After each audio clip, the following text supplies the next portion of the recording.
Donc, alors voilà votre projet pop-up.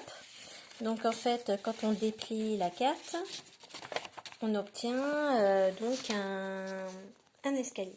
Alors, ce qui était intéressant avec ça, c'était que votre carte, vous pouvez en faire une petite, une vraie carte pour les amis en fait, que vous pouvez envoyer.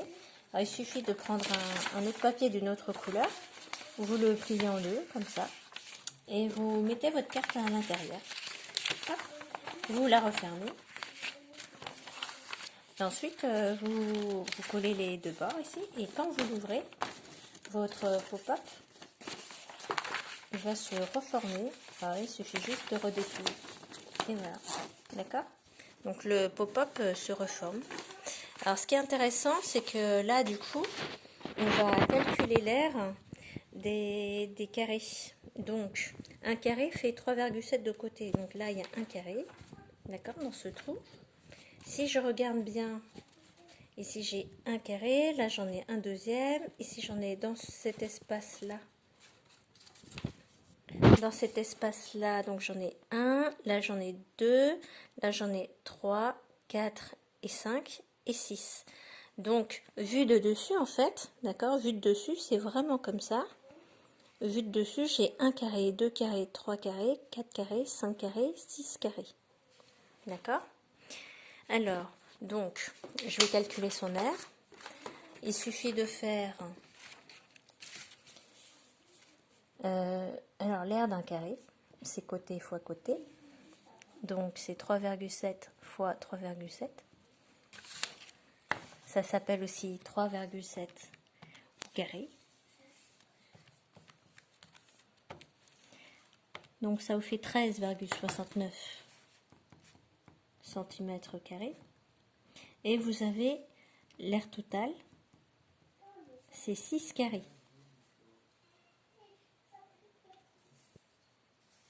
Donc, c'est 6 fois l'aire d'un carré. On va écrire 6 fois 13,69.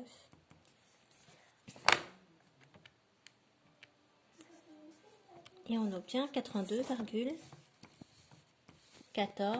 cm². Donc ça, c'est par rapport aux questions vues de dessus. Vue de dessus, donc on a 6 carrés, d'accord? On a vu, il y en avait 2 en haut, 3 sur la partie centrale et 1 vers le bas.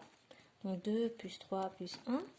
Ensuite, donc 2 au dernier étage, 3 sur le deuxième et 1 sur le premier étage. L'aire totale mesure 6 fois l'aire d'un carré, donc 82,14 cm². Et maintenant, si je regarde sur le côté, alors maintenant on va regarder ensemble la vue sur le côté. Alors si on regarde la vue sur le côté, donc à l'étape 7, 8, 9, donc ça c'est l'étape de maintenant, on a une marche, 2 marches, 3 marches, 4 marches. Donc c'est-à-dire que l'escalier aura 4 marches.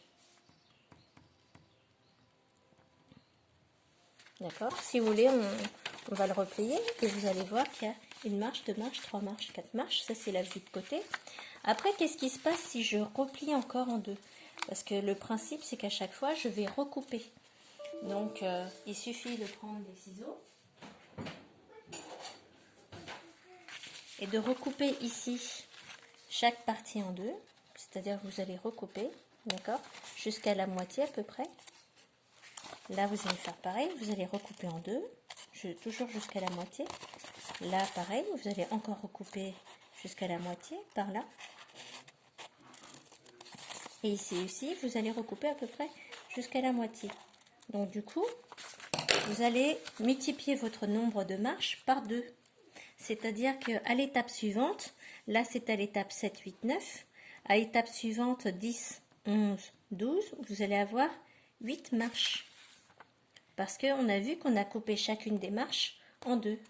Et à l'étape suivante encore, étape 13, 14, 15, du coup, on va recouper chaque petit bout encore en deux. Ici, donc je vais le replier, par exemple, je vous le montre, on va le replier, et on va encore le couper en deux. Et je vais faire pareil pour chaque petit morceau.